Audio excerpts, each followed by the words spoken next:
let's get right into the news. All right. So, Damn do you just about to?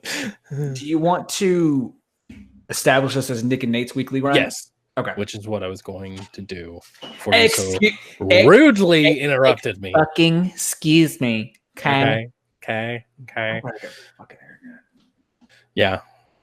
Right in the mouth area. I'm getting one today. Actually, I'm hoping to be all pretty, get a little pretty. I'm sorry, I was so distracted. Damn it! Didn't do my fucking timer.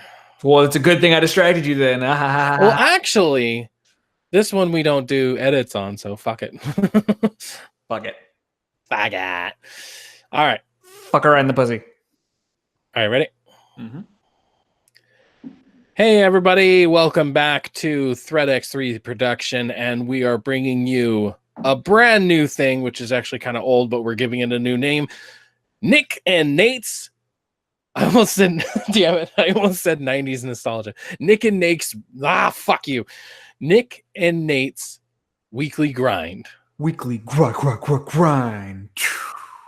And so this is where it's way more of a conversation. We're just talking about what's going on, what we've been doing, and heads up to everybody. This is not edited, or this is not censored, rather. So Nerd to the Third is edited to be censored, so you can listen around young ones or your, anybody, any family or something who might be sensitive to fucking. Anyways, so this is just a conversation piece. We just go right into it, just diving. If this was a diving board and there was like water, we'd be just, Anyway, so here with me today, obviously, is Nate, the other half of Nick and Nate's weekly grind. It'd be weird if it was not me. Right? I'm going to have somebody on here and they're going to be like, who is this? Hi, I'm Paul. Hi, my name is Jeff. What did Jeff? Oh my God. So, how have you been doing? I've been fine. And I've actually done a lot since we recorded an episode that is never going to be released. Yeah. Yeah, because my computer fudged up. Fuck your computer. So, yeah. I mean, this time I'm basically keeping my eyes on. So anybody who might have seen my tweet and wonders where, the Nerd to the Third episode is, basically I'm having a really bad computer situation. So hopefully the plan is I have a bonus from my work coming. I have a bonus from that, and then also tax return season. Hopefully we'll get that underway.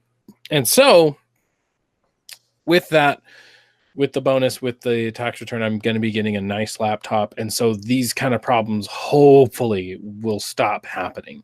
And so, yeah. Can I help you?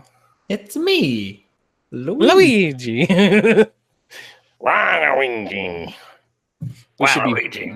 We should be voiceover people. So what have you been doing then?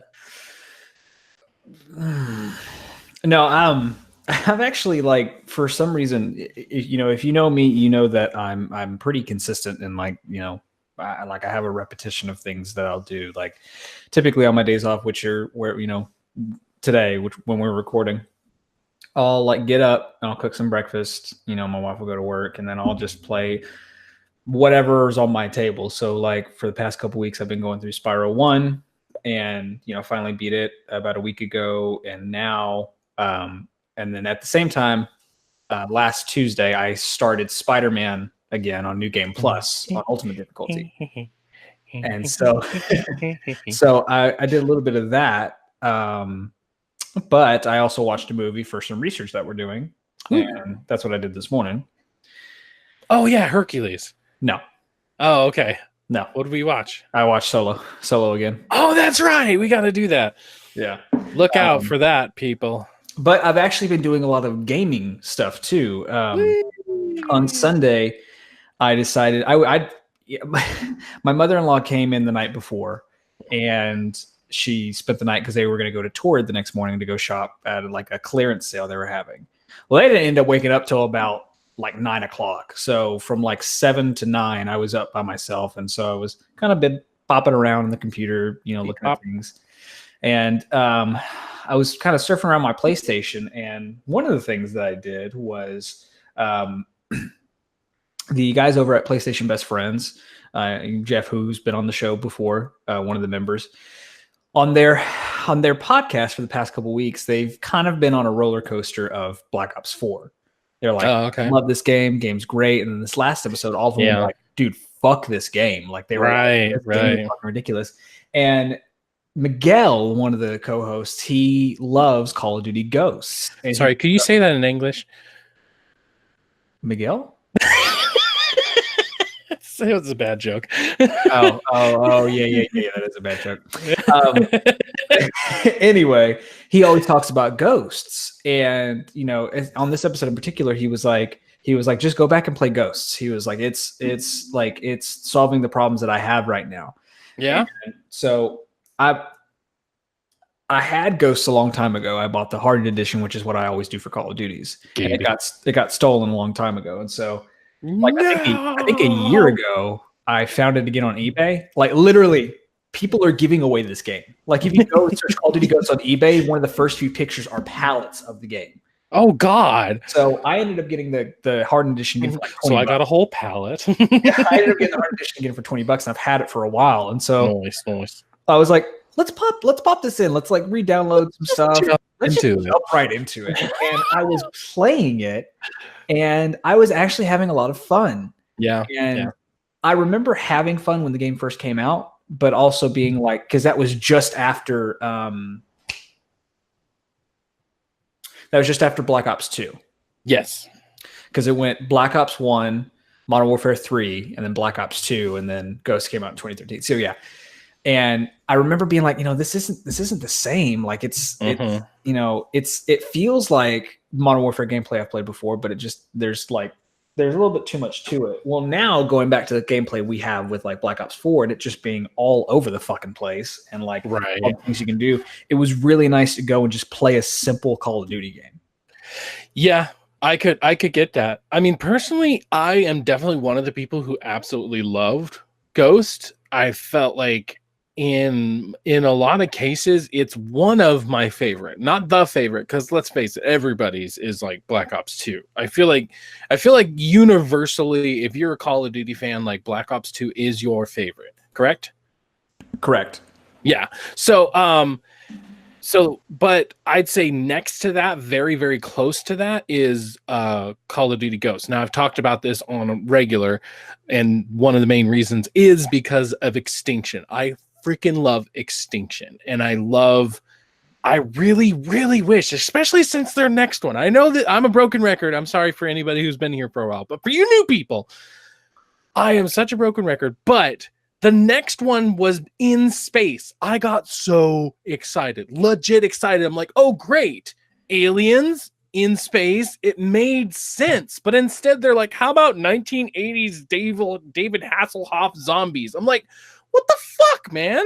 It just didn't make any sense. Now, hold on. Now, the other reason I really like this is because I'm not good at Call of Duty, like not good at all. So what I would do is I would go on their I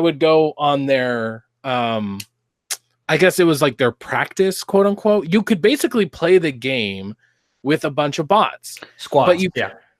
But you could still get experience for it. Mm-hmm. So you're playing multiplayer, you're playing against, and obviously you can make them easy, hard, and you can do the different difficulty levels, but you played online matches. And so what that was really good for is like that got my morality really high, and I'm like, all right, let's go. And then I go into a couple of matches and I feel like I did better. Maybe I didn't. Maybe it was just in my mind, but I feel like I did better on a regular basis. All right, go ahead. See, I feel like so the one thing I'll say is I actually really did enjoy Infinite Warfare zombies, but I like them because of the setting. The actual functions of the game I didn't like. Like I didn't like how it seemed too much for me. And like the zombies I played a lot were Black Ops 1 and Black Ops 2 zombies, and they were very simple. And I even feel like Black Ops 4 zombies are the same way. Like they're like the the way you're playing it is a very simple gameplay unless you're going for Easter eggs. Yeah. Where I feel like Infinite Warfare Treyarch zombies. Let's just Yeah. just be honest. I feel like Infinite Warfare tried to shove too much into what you're doing to play, but the setting of it I thought was really cool. I thought the backstory was cool. How fucking Pee Wee Herman is the villain. Yeah, and you're like being thrown into these different movie settings, and some of them were really, really cool. But going back to Ghosts, for me, like especially playing it again, I was like, this feels like the closest thing we're going to get to playing Modern Warfare 2 on next gen. Because when it comes to Infinity Wards, like of course everyone loves COD 4, but there is a very, very, very, very, very large sect of people who love Modern Warfare 2. I being one of those. I have most of my multiplayer Call of Duty memories from Modern Warfare 2 rather than 4, because 2 is what I played more of. That makes sense. But Ghost gameplay, it feels pretty much the same. Now, don't get me wrong, there are still some negatives to it. One of them being how the lanes, the map design, the level design of the maps are just not good. There are some that are good, but also with them, some of them being so big, it actually hurts the performance of the game. Because like on Stonehaven, you'll see a lot of frame drops. I noticed a lot of frame drops. Like I noticed it being a little bit more choppy just because the map was so big. Choppy. And also, that's the one with the windmill, right? No, that's the one with the castle. Oh yeah, that has a windmill. Does it? Satellite. Oh, that's right. That's right. Satellite came down. Yeah. I don't remember the anyway. Another thing I don't like is I feel like it's very hard because of the color scheme they went with. I feel like it's hard to see enemies. Like everyone is grayscale. Like it's very kind of hard. Like I remember that too. But gameplay wise, it felt very good. And like I understand the complaints with Black Ops 4, how it's feeling very hectic. And I actually think it's interesting how a lot of people are turning on the whole specialist thing. They think it's adding way too much to the game. They think it's like, even not sucking dick, even Drifter made a video of him and another YouTuber named J-Hub who made a custom game where they play with no specialists. Well, they did what they could, but the point of the game was to not have any specialist abilities and not use any equipment like stems or anything like that. And in his commentary, he was like, it was fun, but it also is kind of dry. And he was like, they'll have to figure out a way to do it. And he also said that this will be a mode that if they ever do, it's not going to be for casuals. You know, because that was one of the things he was saying that's nice about the specialists is the purpose of the specialists is to help casuals feel like they're doing more in the game rather than just getting wrecked by pro players. Right. Because I mean, everybody gets their ultimate, everybody gets their specialist equipment. So yeah, it makes sense. But that was a very kind of interesting like throwback. And it's something that I might jump back more into. I mean, honestly, for a while now. I mean, I want to say even before like Black Ops 4, I've kind of had this desire to be like, I have the entire season pass, so I have all the maps for Extinction. I forgot I had the season pass too, because I was like, what are all these downloads? Oh, these are all the map packs, right? I also have Snoop Dogg as the announcer, so like I would love to go back there. And I mean, like I said, I've always been a person who actually enjoys it versus all the haters out there. I forgot they really did a lot of cool things with that game, like cosmetic wise, like you could buy skins and they were like affordable. Like, you could buy like a soap skin or Makarov and it was like $2.99 or $3.99. And right. So I forgot how much add-on content I had for the game. And so while I was going through this, like the in-game store, like shopping around for things, I was like, oh, it says I purchased that. Oh, okay, cool. And then there was the Ghost. When the game was coming out, you remember you could pre-order from certain retailers and get the Ghost from Modern Warfare 2, his mask. Oh, okay, his passion stuff. I was like, oh, that's $1.99. Sure, I'll get that. And then I actually went to the tab that was my add-ons where it showed what all I had purchased, and I got that as a pre-order bonus before. So I just bought it for no reason. I was like, I'm having fun. I'll give them some money. That's fine. Right. But No, it's one of those that I think I'm gonna like to play more, and I'll definitely report back and see how much more I like it, because I haven't played a Call of Duty consistently. Like I haven't been like how I am now with all the other single player games I'm playing, like Spider-Man. Right. Yeah. Investing all this time. I haven't invested this much time into a Call of Duty since Black Ops 3. Black Ops 3, I played religiously. Like I loved Black Ops 3, and it felt really, really good. So we'll just I'd say the same thing, but my last one was Ghost, actually. Yeah. Like I played Black Ops 3, no doubt, but it, the jump packing and everything, that just like didn't really. The last one I played, and I played like on a daily basis, was Ghost, actually. And the last thing I'll say, the last thing I've been doing is yesterday. All my troubles seem so far away. So if I think they're everywhere, but there's a game store called Game Exchange, which is basically just a franchise, like used retailer shop. So before Christmas, I went to a local one that was like about 30 minutes away from me in a different town. And because I was there for a job, and I walked in and I saw they had a pair of Astro A50, the Halo editions, like the green Master Chief. Oh, I remember you saying they had them for $99. And I texted my wife and I was like, hey, baby, I know it's right before Christmas, but I'm being an adult here. They have these. They're $100. They're normally $400. Can I get these? And she told me no, because my mom had already gotten me these Corsair headphones for Christmas. Right. Which are great, but they have a problem with PS4. Like when I plug these into the PS4, the volume is capped at 50 because it doesn't support it. Oh, that's stupid. And so I was like, well, I'm just going to get those and have those be my PS4 headphones, because I have A40s that I've had since 2013, but I kind of would like some wireless ones. So I went into the store yesterday to go get them. And I'm like, hey, man, do you still have those? And he was looking, and the other lady was like, I sold those like 3 days ago. And I was like, no! When I tell you I was upset, I legitimately was upset for the rest of the fucking day, because I had my mindset that those were what I was going to get. But while I was there, I was just kind of looking around, and I was like, hey, man, do you have any VR games, like PSVR games? And I looked, and I found Doom VFR for $12. Nice. So I bought it. Nice. I started playing it this morning. Ooh. Very, very interesting. Like, it's fucking hard. Oh, yeah. Like, when you're not getting used to it, and it also is the only VR game I've played so far that is actually full, like, movement VR. Like, when I took the headset off, I wasn't facing where I started. Oh, nice. But what was also, I have to play it in here, I think, instead of in the living room, because, like, so when you do the tutorial, it's showing you what to do. You use like the teleportation controls, and right. When you use the move ones, you have the right one is your gun, and then the left one is used for grenades and teleporting.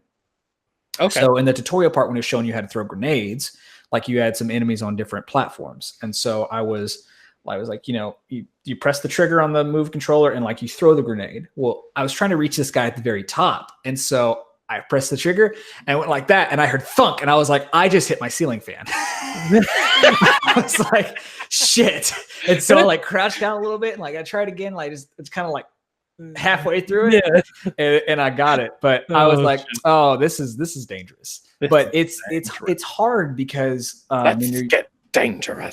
It's hard because when you're using the move ones, you have buttons that you can like rotate a little bit, but you're pretty much relying on your actual movement. So like you could have enemies behind you, and you would have to like turn and like teleport over, and it's a lot more like movement based than I actually thought it was. So okay, I only did the tutorial because I was worried I was going to knock shit over because I didn't clear out enough things. But nice. It's definitely the most interesting VR experience I've had so far. Yeah. I mean, have you been able to try like either Fallout or Skyrim yet? No, but I actually did try Borderlands. I tried Borderlands last week. I forgot to tell you that.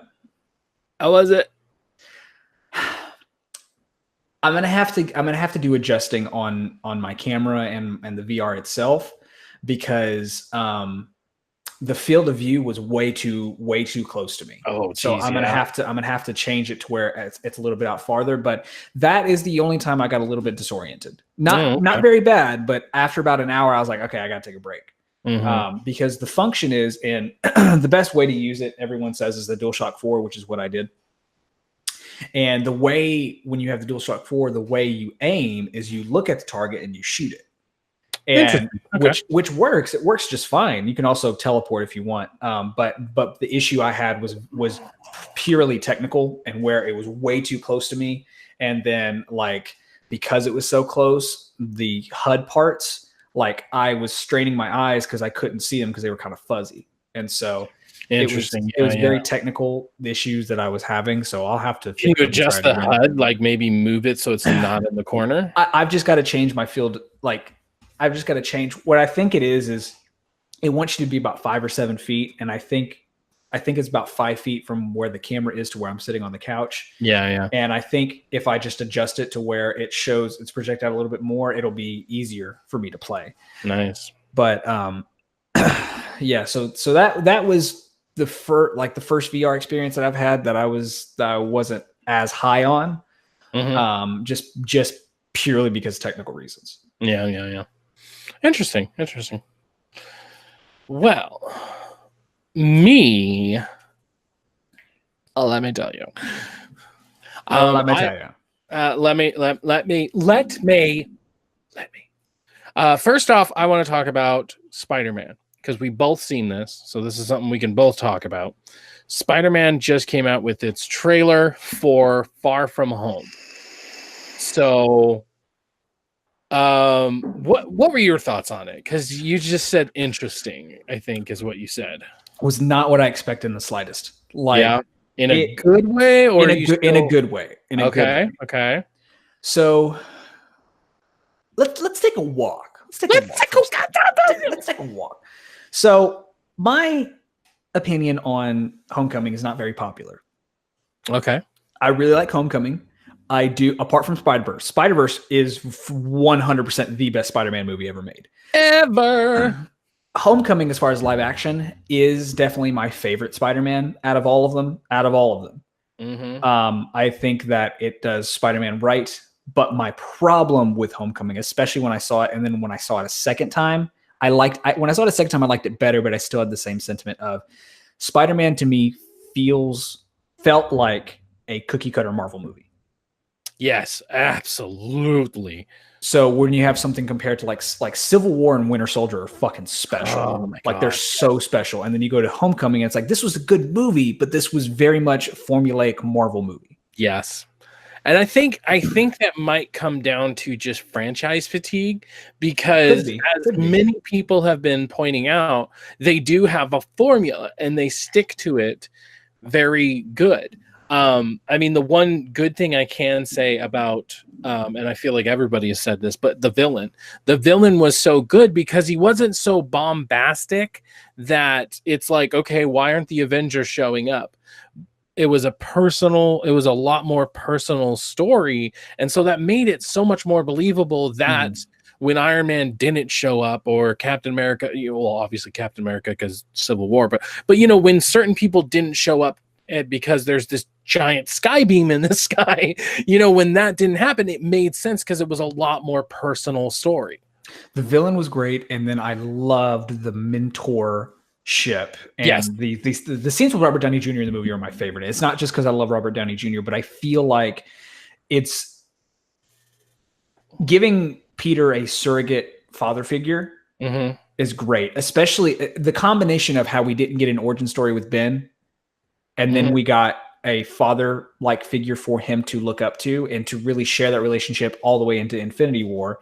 I think that was the best part of it. But the tone of the movie was great. It was, I love the soundtrack, a lot of the things about the movie I loved, but it just felt like a formulaic Marvel movie. Yes, definitely. The trailer for this doesn't look like that at all. Okay. The tone that they set in the trailer looks to solve those issues. Hopefully, now it could just be because there's a lot more going on, but there's just a lot of things I didn't expect from that trailer. Yeah. Pause. What? Okay. Make a mark here, please. 26 minutes. I guess just text it or something.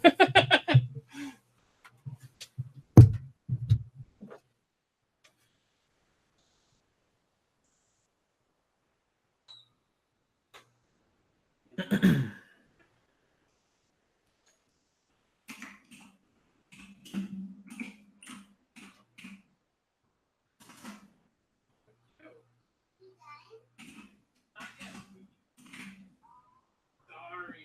heard her say "aw."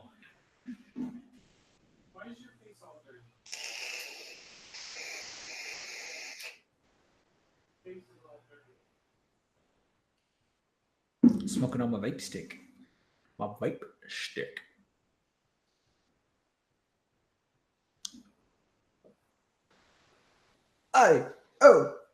Let's go. Let's go.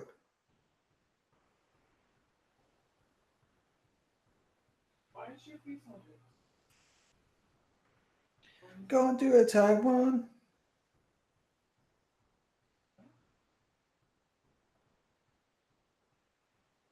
But it's creep up.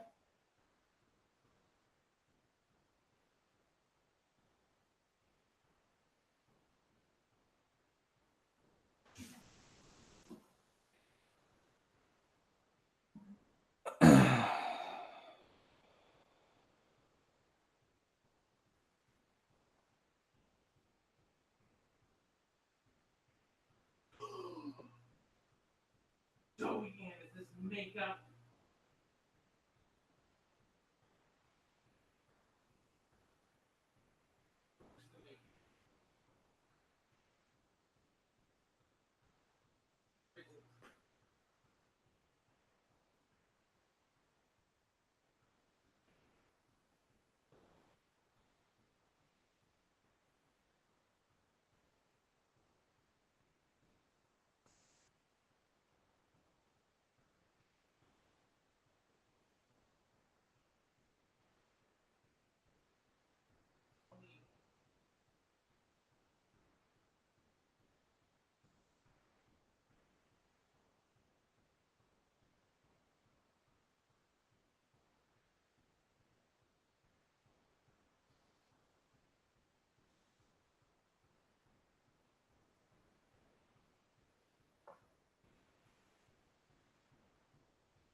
Oh God. Kid had makeup on her. Oh, geez. Hold on. It's tangled. There we go. Okay, I'm back. Market 30.45. Okay, so what was I saying? I was saying how the tone that they're setting for this seems Okay. to be totally different. Okay. I don't remember what you were starting to say. What was I saying? Was that all your thoughts, I guess? Let's start with that. No, I was going to let you go on and have a back and forth about it because I have a lot more thoughts. Okay. I feel like the biggest question is like, where is this set? Now, if you can go online and read this stuff, that's fine. And if I have tons of people like yelling at their speakers, like, "Oh, duh, it's set this," or that's fine. But the trailer did not let me know when this was set. I am almost willing to bet money that this is set before Infinity War. Right. But like a casual watcher, how are they supposed to know that? Now, granted, yes, he has the same spider suit that he was given at the end of Homecoming, but still, we have Infinity War, and continuity is so... Like, at least, here's the thing. At least with Captain Marvel, it's set during the 90s. So, like, I feel like... Jesus Christ, there goes with the likes again. I feel that there's an excuse there. We have that. Then we're going to have Infinity War. I mean, when is Infinity War? Or not Infinity War. When is Endgame? Endgame is, I think... Are you talking about when it's releasing or in the continuity? When Endgame's releasing. Endgame, Captain Marvel's in March, Endgame's in April. So I guess this is technically after, but then I would still have to criticize it because if this is set after, okay, take two. If this is releasing after, because it's releasing in July, if this is releasing after, it's one of two things. Either this is set before, and so that confirms that Spider-Man is not somehow being saved, or it's set after, therefore confirming that he is being saved. Either way, I mean, I get that there's a marketing behind it. They need to hype up the movie, yada, yada, yada. But Endgame hasn't come out yet. So I feel like it's a huge detriment to their whole continuity that they would even release this trailer this far ahead. Because I don't know. I don't personally like it, and it's hard to critique it without that just aching in the back of my head. I don't think so in the slightest. I think the reason why we don't know anything is because it's a spoiler for Endgame. As far as that was my exact point. So the reason why I think this is set before Infinity War is because between Age of Ultron and Far From Home, or technically between Age of Ultron and Homecoming, between Age of Ultron and Infinity War, okay, we don't know. We haven't seen what Nick Fury's been doing. True. So I think like when we see him at the end of, obviously spoilers for Infinity War, when we see him at the end of Infinity War and he's with Maria Hill. Oh, I guess that's a good point. He disappears. No, you're good. I can tell like by the tone of this and from what we saw, I look at things very analytically. So like after seeing this and then thinking back on the ending of Infinity War, I was like, oh, Nick and them have been up to something. Like they've been doing stuff. And what I probably think they've been doing is trying to rebuild S.H.I.E.L.D. As, in some small way to continue doing missions and things like that. And so this is probably set. I'm going to assume that this is set a few months after Homecoming. I think it's going to be pretty short after. Yeah. Because for multiple reasons, but I think for sure this is set before Infinity War. Now, I'm sorry, before Infinity War. So Far From Home has already been announced that the Spider-Man sequel is the start to Phase 4. Okay. So Phase 3, which I can't fucking believe we're still in Phase 3. Phase 3 legitimately has been the longest it's lasted. Right. So I like Age of Ultron was, I think, the end of Phase 2. I thought Civil War was. Civil War might have been. Okay. But I know, Phase 1 was super short. You had all of the origin movies. True. ending in Avengers. And then you had a fuck ton of movies between Avengers and then Infinity War. True. So Far From Home is officially the start to Phase 4. Mm-hmm. So I do think this is set before Infinity War. And now that you bring it up, it has to be because Nick Fury's there. He's there. So I guess that just reiterates my point that either everybody's saved and they came back, or nobody's saved, or they do get saved. Like, it's either way, it's just so confusing why they have to do it this way in the first place. And since it is releasing after Infinity, like, here's the thing. Captain Marvel is before Endgame. Everything. It's before everything. Well, yes, true. Well, not before Captain America. That's true. That is true. You got me on that one. That's true. Anyways, so my point is Captain Marvel is before, and therefore it's getting released before. Then you have Endgame. Something's going to happen there, probably ending the game. But then we have this, which will be before Infinity War. So it's just confusing. It was bad enough with Ant-Man and the Wasp. Here's the thing. Like, I had a conversation, I want to say, with my buddy Kevin, and me and him were talking, and we're like, it probably would have been better if Ant-Man and the Wasp got released before Infinity War.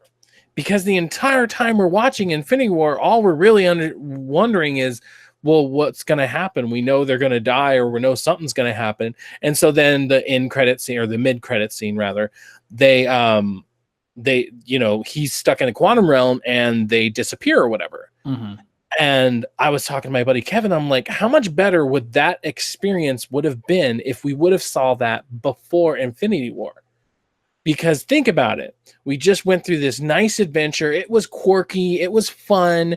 And everything's hunky-dory at the end. But then the mid-credit scene comes along and they just, like, there's just ash. And you're like, okay, what the hell's happening? It gets you excited for Infinity War. Infinity War, snap happens. And you're like, oh my God, that's what happened to the Wasp.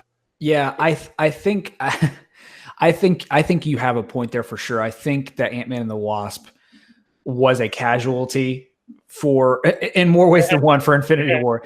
But I feel like just the way, like, I think it should have come out before as well. Like, I think they should have did Black Panther, Ant-Man and the Wasp, and then Infinity War, just because, like, Infinity War was such a high, right? And then Ant-Man and the Wasp was like, it was good.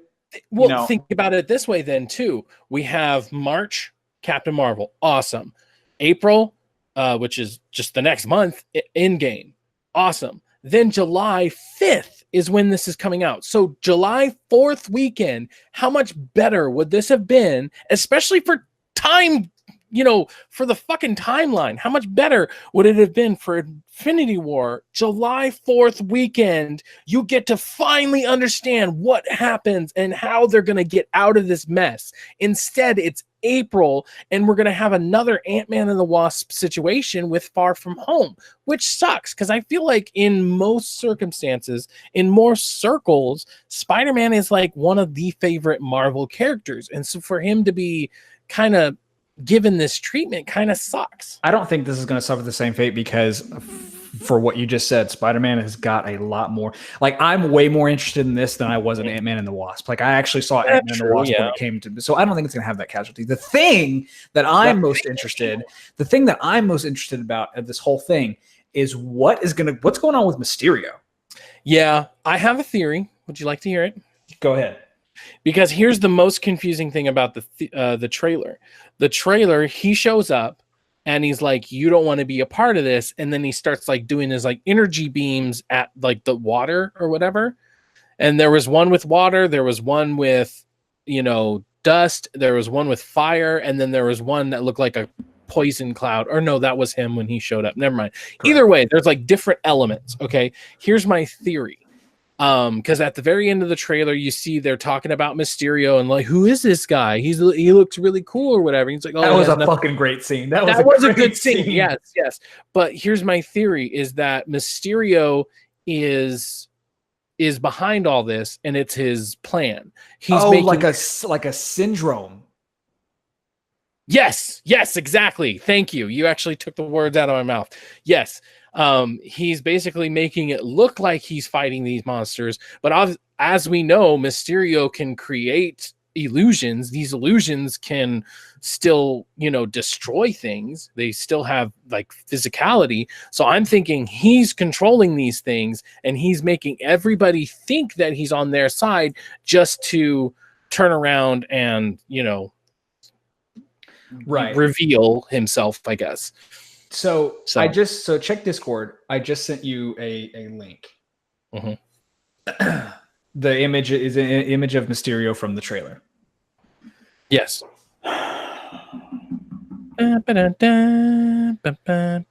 Doesn't his armor kind of look like Thanos-esque? Yeah. Okay. If you look at this and we can, here, I'll tell you what. His armor kind of looks like this. Yes. Sort of. If you're listening to the audio, I'm holding up my Infinity Gauntlet, my Hasbro Infinity Gauntlet.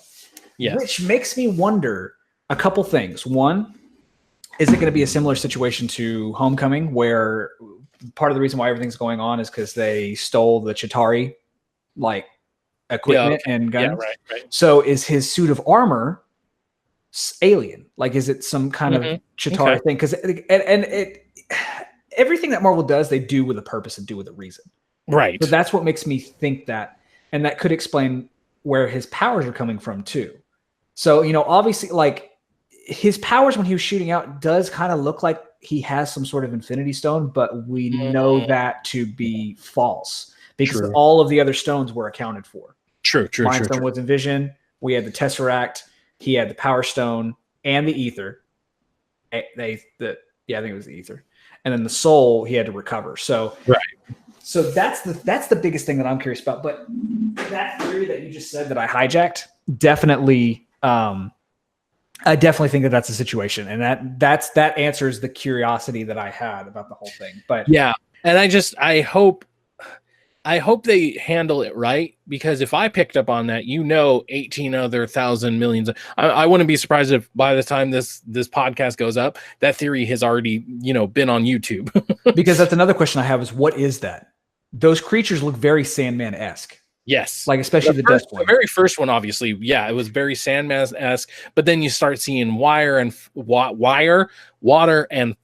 So I tried to So what I think that's for sure. Like, I think that fits 100% because he can play around, and that's the whole thing with Mysterio. I think what the story of this is going to be and what's going on, I'm going to give a little brief theory synopsis. Real quick, one of the things I really loved, especially after playing Spider-Man, is I loved how the trailer started off with him at a homeless shelter, like giving, making an appearance. Is that what that is? Yeah, it says a homeless shelter on the front of it. Oh, interesting. I guess I didn't look. I was on my phone, so that might be why. Yeah, which is very similar to the Feast shelter, in the game. And it's basically just showing that Spider-Man is a man of the people. Like, he's here to support. He's here to help out to all of his abilities. So as the trailer goes on, you kind of get this feeling that Spider-Man's doing this. I was going to say he's doing this world tour, but that's incorrect. He's going on vacation, and he's not going to pack the Spider-Man suit because he's going on vacation. So what I think happens is Spider-Man's becoming a lot more famous. Like, Spider-Man, it's like, oh my God, this is a person.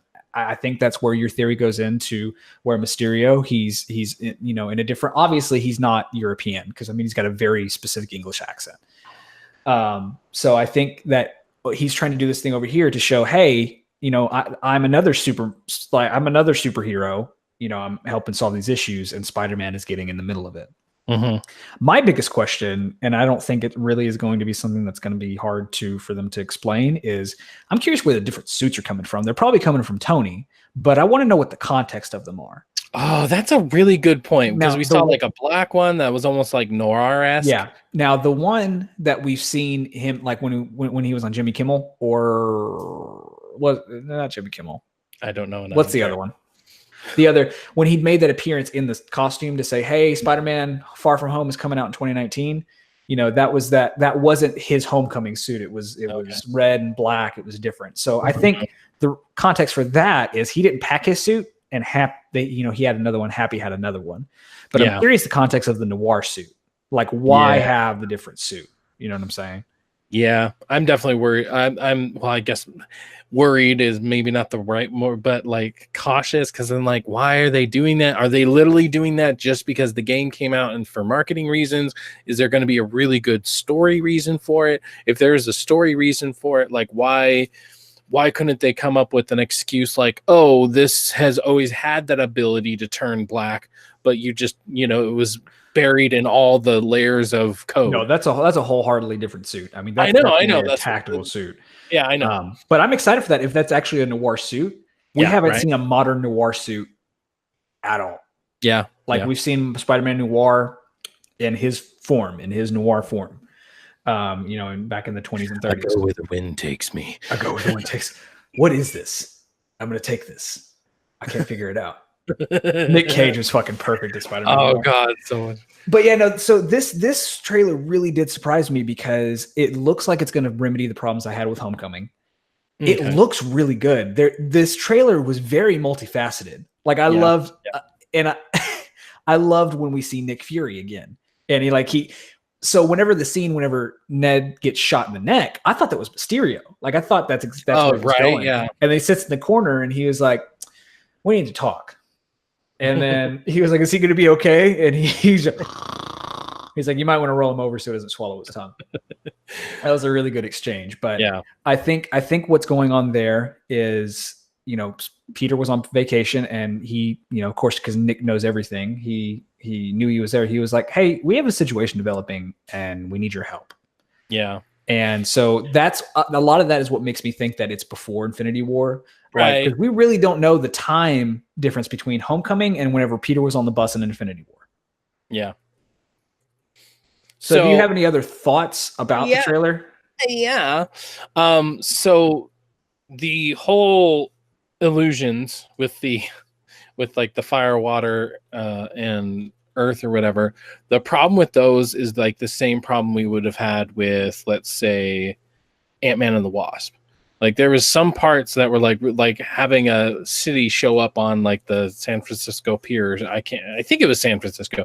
Anyways, having that show up and just like, there were certain the Ant-Man and the Wasp were a lot more it was a lot more of a personal story. So certain things you could chalk up to, well, they just covered it up or whatever. But then you have this giant water monster, wrecking a city. And so that goes back to the whole like Skybeam thing where it's like they're creating a potential for a Skybeam situation where the entire time you're watching it, you're just thinking, okay, well, why isn't Iron Man here? Why isn't, because like you said, this is established that it's before. And in fact, him on the bus going across the bridge in Infinity War could be him coming back from that trip. So it's like, I don't like it when they do that. I would have much rather this been a more personal one. That's what made the Vulture such an interesting character, because it was a very personal villain. So now giving us a giant Skybeam in the form of a giant waterman, it's just like, argh. I have the perfect answer for you. Yeah, it's all illusion. Fuck you. No. The Sokovia Accords. Oh. Because of the Sokovia Accords, they basically put red tape on they've kind of they haven't specifically said this, but you can piece this together that the reason why we probably haven't seen these heroes like doing these things anymore is because the Sokovia Accords are basically like, look, if we need you, we'll call you. And it kind of has led them to be like, this is an issue we probably don't need to interfere in because we're going to have to go through a lot of red tape to get this basically approved pretty much. All right. Good in-universe explanation, but I guess I'm just dumb. But I actually pulled that one kind of out of my ass because I was like, you're right. Why don't they show up? And I was, well, it's probably because it's one of those that because of the Sokovia Accords, unless it's a life or death, which it was in Infinity War, unless like if it's something going on, someone else could probably handle it. There's not really a reason for us to, because we're probably going to cause more destruction. But I don't know. Well, I would, obviously we'll get these answers when it comes out, and we'll obviously get answers for what's going on at the end of Endgame. So yeah, I don't know.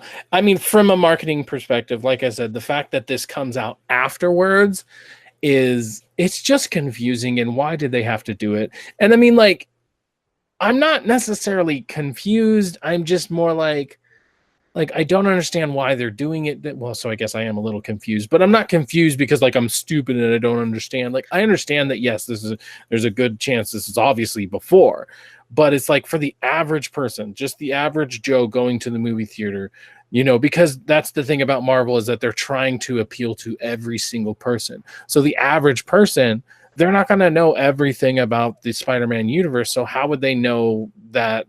I don't know. It's just you're right. I think it's purely for marketing because what I think would have been more ideal is for the trailer to come out either with Endgame, honestly. Correct, or that week. Yes. So it would come out publicly that week, and then they would have it be the role, you know, before, and that would be like, oh, you know, we only have to wait a couple months, but that does for sure come down to marketing and money because you can't unless it's Endgame or a Star Wars movie. Star Wars can do whatever the fuck they want. True. Unless it's a movie like that, you kind of can't show the trailer for the first time, even the teaser trailer, 2 or 3 months before the movie's supposed to come out. True. So that does come down. I get it, but it also like they created this problem by having it before Infinity War. They created the problem. And even announcing that there was going to be a sequel before Infinity War, they created this problem. And so like my sympathy is just like, who gives a fuck? Yeah. That's definitely, and I think that's a big complaint with a lot of people is, which I hope they'll explain in Endgame and actually have a good thing for it. But that was a concern of mine. Like whenever I saw Infinity War, I had the same reaction I had to in Batman versus Superman when Superman was killed. I was like, well, that death meant nothing to me because I know we're seeing Superman again. You don't just kill Superman and have him dead forever. Right. You know, so whenever Infinity War happened, you know, we saw T'Challa disappear, we saw Spider-Man disappear, we saw Doctor Strange disappear. It's like, well, we all know. Jesus, dude. I said at the beginning of the show Infinity War spoilers. So everyone was like, well, we know they're making a Black Panther 2, we know they're making a Spider-Man 2, but all these people disappeared. So that I mean, the only one that really had a resonance to me, and even more so after the fact when I saw the actual explanation of Spider-Man's was definitely Spider-Man's, of him going, Mr. Stark, I don't feel so good. And when I saw that, I was like, okay, that was pretty impactful. You know, you know, Tony looking at him like a son, Peter. But then the explanation after the fact was the reason why he said that is because of his spider sense, he is super in tune to feel things. So he either felt it coming or he felt everyone else dying. That's a good point. Wow. Yeah. Either way. Everyone else is just like, what's going on? I'm disappearing. But his was like, he actually felt it before it happened. Yep. Yep. Which even got me even more. I'm like, oh my God, like the trauma that he must have had to endure. But this trailer looks great. What I'm loving, out of the 3 we're getting this year, the only one that I'm not super in love with is Captain Marvel. Yeah, I'm interested, but I'm not in love with. And yeah, it's purely for the worry that the way they marketed it and they put her and then Hero. And I'm like, I don't like it when they're so in your face about it, because it's like, okay, first off, there's a word for a girl hero. It's called a heroine. So why are they hitting it home so much? They're basically saying that if you're a woman, you can still be a hero. Yeah. Like you shouldn't genderize being a hero. That's just the world we live in. My worry with Captain Marvel is I think that it's going to be hopefully it'll be a better movie, but I think it's going to be the same thing with Ant-Man and the Wasp, where the only purpose for Ant-Man and the Wasp was to give you the tool to save the world in Endgame. Yeah.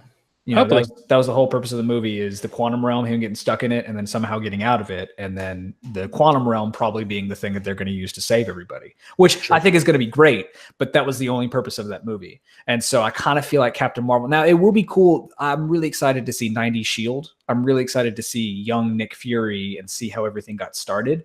Yeah. But I also feel like this is just going to be an origin movie to show how big of a deal Captain Marvel is when we have not heard from her for 10 years. Exactly. But this trailer looks great. I think it sets the tone perfectly for the movie. And then the same with Endgame. The trailer for Endgame was absolute perfection. Like if they would have showed it any other way, I would have felt like, but when they showed that, they showed the actual like desolation of everything, everyone being just distraught, and then seeing the small things like Ronan. Like I'm so fucking excited. We're seeing this side of Hawkeye. Yep. Like I can't wait to cry because we all know why he's like that. Either his wife disappeared and his family, or his kids disappeared, and that's gonna fuck me up the most if it's just his kids disappeared and his wife and it's just stayed, and he was like, I can't. In if he's distraught by the loss of his children, I don't know, man. I think as far as marketing wise, they're doing great on the trailers. Yep. The biggest takeaway for me is, what is the origin of Mysterio? Is it the use of, because his armor looks very Chitauri in. Yes. So it makes me wonder, does he actually have powers, or is he using the suit? True. No doubt. But also, great. This is the first time we're ever seeing Mysterio on the live screen, and I'm fucking excited. Yeah. I was a little worried for like 2 seconds because they showed like Jake Gyllenhaal, no helmet or whatever. I'm like, no, why would you? And then like the next frame was him, in the full suit, little fishbowl helmet and all. So I was like, all right. It also is very true. Like if you look at this image I sent you, has a comparison of him in the comics and this, and it's pretty much 1-for-1. Yeah, like they you got the scale of the suit. Job, so they really did. Yeah, for sure. This is something I'm super excited about. For sure. So, what else have I been doing? I've been playing a game. It's really, really good. It's ridiculously good, and I suggest anybody buy it. And it's called Moonlighter. Have you heard of it? I've heard of it, but. Yes. So, I mean, the basic gist, even if you just watch the trailer, the basic gist is you are a merchant. And so like the store that you go in, your favorite RPG, you go to the store and they have like really powerful swords. Well, like that's the store. So you're running the store, you're selling stuff, and that's how you get items, because you need gold. But then at night you go into the dungeons and you get equipment. So after you kill each enemy, they'll drop certain things like iron or golem parts and all these things. And so you use those to sell, or you use those to further your cause. So like for instance, I just got some armor that gave me 40 extra health. So now instead of being at 100 health, I'm at 140. So like that's how I level up, basically, is I get more gold, because obviously I have to get like equipment, or I have to get like crafting parts plus gold. So it's not like I can just get a bunch of crafting and then, everything's hunky-dory. No, I have to play the blacksmith. And then the funny thing is that to get the blacksmith in the first place, I have to here's all these businesses that would like to come into town, but they need a little startup money. And so like I'm the person fronting the money, which you would think I would also get like a percentage of their whatever, but let's not go there. But anyways. Would a good description of it be a top-down isometric style Minecraft game with a purpose? No, it's not Minecraft at all. But what you were saying of at night you go into the dungeons to go get things and come back, it kind of sounds like when you would go to not Minecraft 1-for-1, but if you break down Minecraft gameplay, you go in to get crafts and supplies, and then you go down into the dungeons or the mines and mine for equipment, and you come back up. You don't have any kind of interface, you're just using that to build. Yeah. But that's what I'm saying. Minecraft with an actual gameplay loop that has a purpose of that's what you're doing is going to sell. You get what I'm saying? I guess. I feel like you just looked that up and read it, because no, I'm looking at the images of it, like to see what it looks like. But you describing that. I feel like it feels way more like old school top down Legend of Zelda. Like that's the type of gameplay. Okay.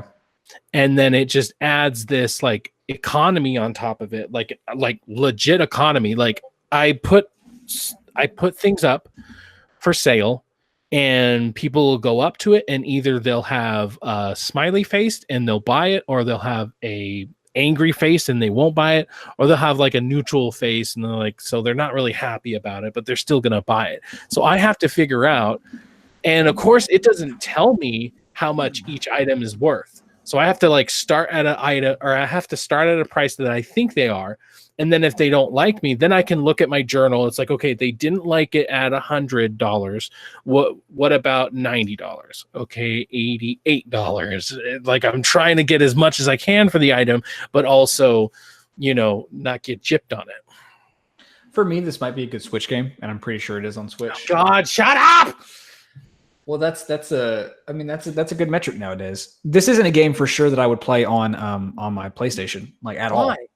Just because like good games? No, it's not that. It's just games like that and games like Mr. Shifty. I bought Mr. Shifty a couple weeks ago, and it's super fun. But it's one of for me, games like Mr. Shifty and games that look like that, I am more likely to pick up and play on my Switch than have it on my PS4, scroll through the litany of third-person or first-person games that I have that I still haven't played through.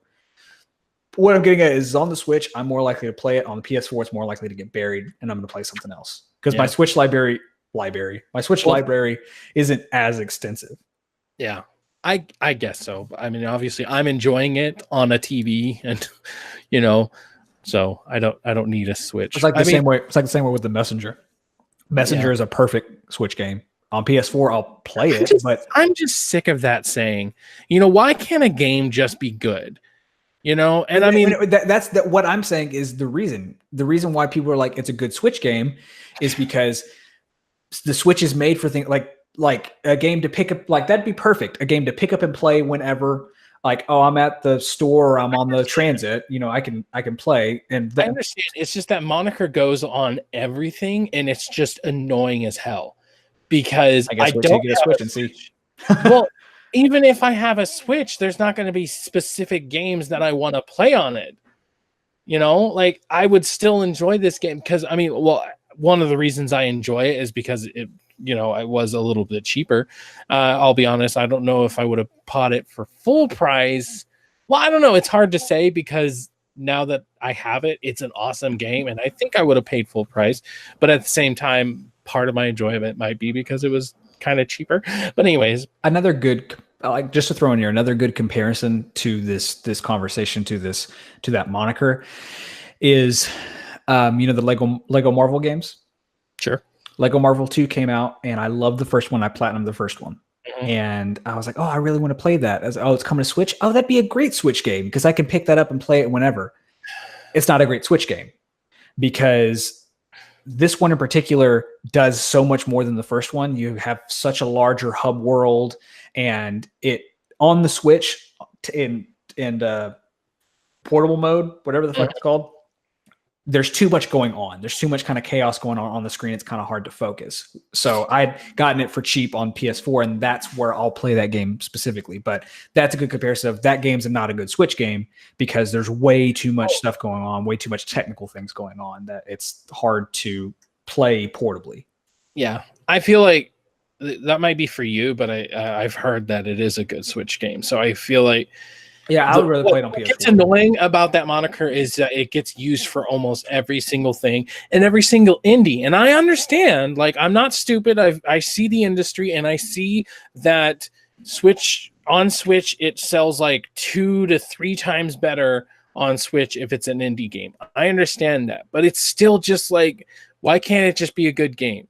Like, the fact that people have to tack on that saying is just annoying because it's like, it's a good game. Stop forcing it on the Switch. It is on the Switch, just so everybody knows, and you can buy it for the Switch, and you might even play it, and you're like, oh, this is a great Switch game. I'm just saying that's an annoying saying. It's like, it's almost like if everybody was like, oh, this is good, but it's not in VR, or oh, this is good, but it's not in HD, or like that's probably a bad comparison, because I don't think there's ever been a situation like this where everybody has to say it. Everybody has to be like, oh, this is a great game. It's a great Switch game. It's a great game, period. Period. And I guess that's why I'm frustrated, because it's like, I have it on the PlayStation. I don't give a shit if I could do it portably. It's a good game. So that's fair. That's my rant for the day. Just stop calling every game that has even a little bit of 8-bit graphics, stop calling it a good Switch game. Because guess what? Games are good, and if you play them on your Switch, it's a good Switch game. But not every fucking game needs to be a good Switch game. It doesn't make it somehow better that you're playing it on the Switch. And so, that's what I'll say. Sorry. I didn't mean to go off on you. I'm going off on the industry, because I'm sick of the industry using that moniker for every game. And I will 100% be honest that when I get a Switch, my view might change, but secretly, because I will never publicly admit that, because I just don't want to be that guy. I'd love to play this, but on my Switch, I don't know. That just I don't see this game and think to myself, oh, I wish I still had my Vita, for instance. You know what I mean? I don't I wish I still had a portable device that I could play this on. I don't think that, because that's just not the way I personally think. And I mean, I know I can't be the only person in the entire, Western or Eastern hemisphere that thinks to themselves, God, when Greg Miller says this is a great Switch game, don't you just want to punch him in the fucking teeth? Yeah, that's just definitely a difference between me and you, because moniker doesn't bother me. Well, yeah, because you have a fucking Switch. I do have a Switch. Yeah, that's true. And I mean, that's honestly one of the biggest thing that does bother me about. I don't have a Switch, and I can still enjoy games. So it's almost like this is good. I don't know. You also, how it sounds to me. Yeah, I get that, but and for me in particular, I think it's just because of the library that I'm not saying you don't have an extensive library, but the library that I have installed on my Office PS4 is I've got a shit ton of stuff. Oh yeah, me too. I've got Darksiders 2, Assassin's Creed Origins, a whole bunch of things that I can just pick up and play whenever, and games like Firewatch. I still haven't played Firewatch because I have all these other games on here. That's a game for sure. And I'm going to say it again. That one in particular is not one I'll play on the Switch, because for me, that's a movie style experience game, and I want to play that on a TV. Yeah, I get it. For me, some games I'd rather play portably than on a TV. Yeah, I get it. I get the sentiment, and I'm not necessarily harping on the sentiment itself. There are certain mobile games that I couldn't imagine. Hungry Shark was one that I played on the mobile. I couldn't imagine playing that on a TV screen. So I get the sentiment, and it's not the sentiment that I'm harping on about. It is simply that it has to be every indie game. Every game that isn't high fidelity, I feel like, is a good Switch game. So I guess at this point, it's I get it. That's more what I'm trying to get at. It's I get it. It's a good, indie game, but it's just, I don't know. It's just, it does bother me. It bothers me that that's something that they have to tack on. Oh, it's a good Switch. No, it's a good game. Good game first that I would like to also play on my Switch. I don't know. It's okay. I'll just title this episode. Nick hates the Switch. Nick hates when you call it Switch game. Fuck the Switch. Fuck the Switch. Fuck it so hard that I don't know. So Moonlighter is a really good game where at night you go in dungeons and you get crafting materials. You can either sell those crafting materials at your shop, which obviously then you can upgrade your shops, because at the beginning you only have 4 spaces, so you only have 4 items. Well, you can get more tables, you can, so eventually you're going to have this giant store with 8 different tables, 4 slots for each table. You can cater to adventurers, you can cater to just merchants, yada yada yada. So yeah, It's awesome. If you have it and you happen to have a Switch, sure, why not? Buy it on the Switch. But also, it's gorgeous enough where it looks really good on a fucking TV. Well, that's good. Yeah, it's really nice. So try it out. Really nice, really nice. All right. So, I mean, that's pretty much it, right? I mean, anything else you wanted to talk about? I pretty much blew my load already. Yeah, you did. All over my chest, and it kind of made it sticky. Jesus Christ, let's not. I just imagine it getting stuck in your beard, and then you have to comb it out later, and you're just like, ow, ow, ow. Yeah, all the crustiness. Crusty across the beard. Krusty Krab pizza is the pizza for you and me. Topuko ako pizza, ako purako pizza, ako pupu ah. Krusty Krab pizza is the pizza, yeah, for you and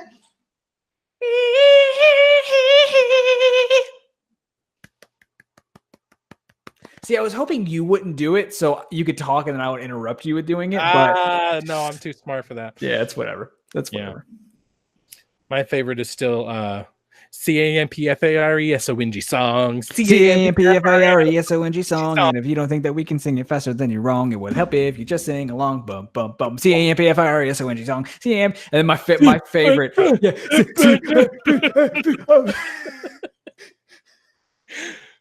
Pat her Squidward. Good. All right. So yeah, that's pretty much it for today.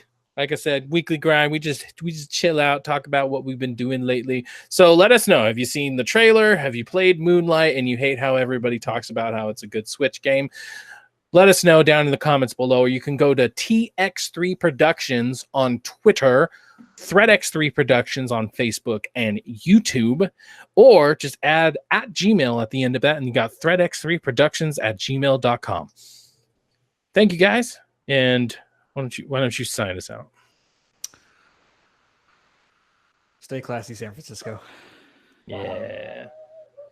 Stop. Hold the fuck up.